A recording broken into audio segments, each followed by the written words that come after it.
आज के इस वीडियो में हम बात करने वाले हैं अनुदेशक शिक्षा मित्र से जुड़ी एक बड़ी और महत्वपूर्ण अपडेट के बारे में, जो कि आप सभी साथियों के लिए काफ़ी महत्वपूर्ण होने वाली है। आपको एक वीडियो दिखाने वाला हूं, आप लोग इस पूरी वीडियो को अंत तक जरूर देखिएगा। बातों को हम लोग लगातार कहते हैं, हम लोग वही बात कहते हैं जो अधिकारियों के द्वारा कही जाती है। मैंने आपको बताया था, जब भी हम लोग परियोजना जाते हैं तो बताते हैं कि अनुदेशक और शिक्षा मित्र सरकार के एजेंडे में है ही नहीं, और इन्हीं बातों को हम लोगों को बताते हैं। तो लोगों को लगता है एक दूसरा जो गुमराह गैंग है कि अभी नियमितीकरण की बात पे चेतना जी ने कहा, तो फिर भी इनके बातों के बाद भी अभी भी ग्रुप पे वही चलेगा कि अरे सितंबर 30 सितंबर को ज्वाइनिंग लेटर, एक से अनुदेशक नियमित। अभी जो भारत सरकार पैसा नहीं अभी दी है, कुछ लोग ये कह रहे हैं कि भारत सरकार पैसा इसलिए नहीं दे रही है कि भारत सरकार कह रही है कि पहले इनको नियमित करो, हम संविदा के लिए पैसे नहीं देंगे, ये भी कहा जा रहा है। तो जबकि भारत सरकार पैसा इसलिए नहीं दे रही है कि उत्तर प्रदेश सरकार ने अपना हिसाब नहीं दिया है, अपना जो पैसा उन्होंने खर्च किया है उसका हिसाब नहीं दिया है, इसलिए भारत सरकार पैसा नहीं दे रही है। जबकि लोग कह रहे हैं भारत सरकार पैसा इसलिए नहीं दे रही है कि भारत सरकार कह रही है इनको नियमित करो, और हम सितंबर से वो चल एक एक महीना बढ़ता रहता है। पहले मार्च आया, अप्रैल आया, मई आया, जून आया, जुलाई आया, अगस्त बीत गया, सितंबर भी बीतेगा, अक्टूबर भी बीतेगा, और ये इस प्रकार की कहानी चल रही है। अनुदेशक साथियों को वास्तविकता से रूबरू होना चाहिए, और इस समय सुप्रीम कोर्ट की जो महत्वपूर्ण लड़ाई है उस पर फोकस करिए, वहीं से एक आशा बची है, और जब आप वहां से जीत कर आएंगे तो सरकार आपको सम्मान सरकार को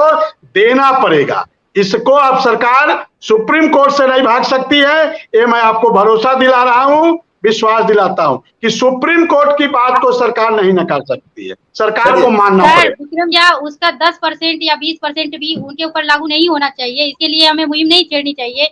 अगर सिर्फ और सिर्फ अनुदेशक के ऊपर ही 100 की संख्या का दायित्व रहेगा तो सर पूरा का पूरा अनुदेशक ही गायब हो जाएगा। हमें अधिकार क्यों नहीं दिया जाता? हम बच्चे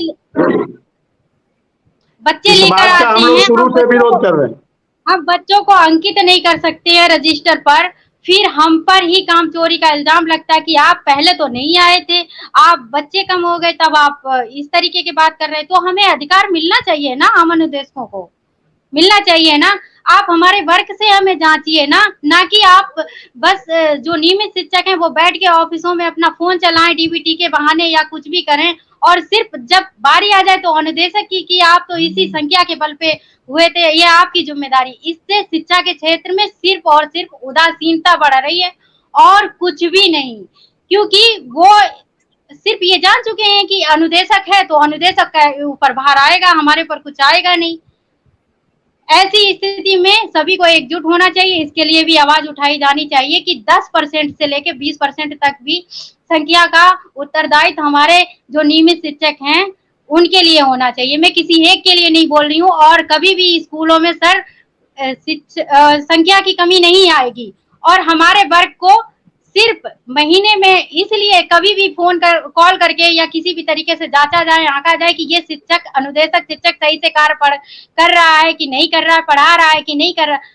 इससे जांचिए ना कि जो चीज हमारे अधिकार में ही नहीं है आप उस बेस पे हमें हटा रहे हो। आप आरटी एक्ट समझा रहे हो हमें, आप कह रहे हो कि शासनादेश मैंने भी थोड़ा बहुत पढ़ा है, उसमें कहीं नहीं लिखा है कि 100 की संख्या कम होने पर अनुदेशक